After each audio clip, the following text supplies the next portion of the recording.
We are at the Photography Show 2021 and we are back and we are here with Canon looking at the Canon EOS R3, which has just been released, and there's been talk on the internet about why this camera has been released with 24 megapixels. Can you tell us about that? Yeah, sure. So we're aiming this at like sports, action photographers and news gatherers and people like that. And what we find with the current technology, 24 million pixels seems to be a real sweet spot of resolution, low light capability, but also file size as well. And you really need to bear that in mind. When you're shooting, and this shoots at 30 frames per second, when you're shooting that fast, you need to think about how big the files are.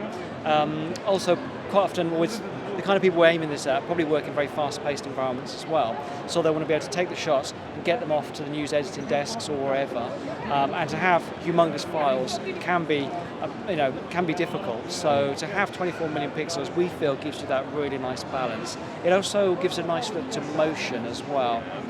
When you've got the higher megapixel cameras, you can have things like pixel blur, which can change the way the motion looks. Whereas 24, just at the moment, seems to be that sweet spot. To give you the best sort of balance of features. Okay. And you can shoot at slower than 30 frames per second. You don't have to. Yeah, if you want to. Yeah. And so for the 30 frames per second, it's got an electronic shutter?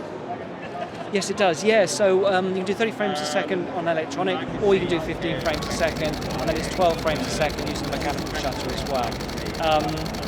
And this comes back to that file size thing again. I mean, you can, I know from personal experience, you can burn through a card pretty quickly at 30 frames per second, so you really need to think about whether your subject needs 30 frames per second, but that option is there if you need it.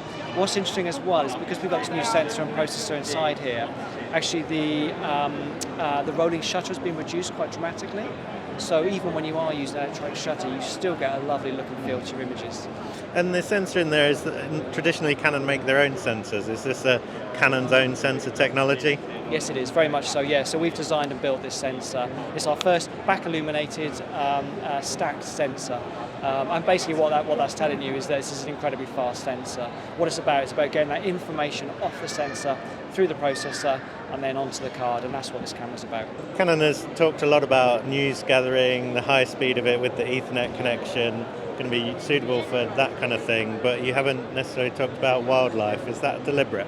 Yeah, I've seen that on the internet quite a bit where people have said about, is this suitable for wildlife photography? I mean, really, we've spoken a lot about news gathering, we've spoken a lot about sports photography, really because of the AF system having this new vehicle tracking.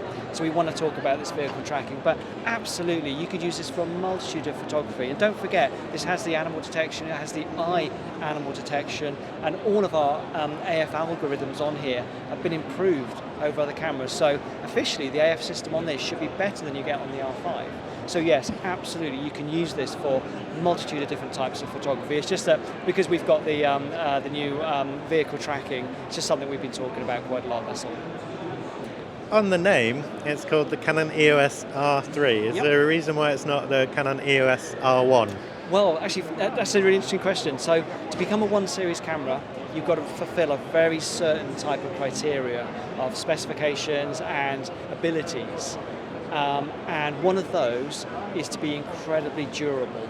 Okay, so this camera, don't get me wrong, it's a magnesium alloy body, it's weatherproofed, it's a very, very, very capable camera, but it's not at 1 series level. So if you're using a camera in extreme circumstances, when I say extreme, I'm talking about Antarctica, I'm talking about -40, I'm talking about really extreme heats as well, and humidity and this kind of thing. Now the 1 series cameras are tested to that degree. So all the buttons will work, you've got the durability on the buttons as well. This one doesn't quite make it to that level, and hence why we can't call it a 1 series and it becomes a 3 series. So yeah, so if you're going for real extreme environments for shooting, 1 series might still be the best camera for you.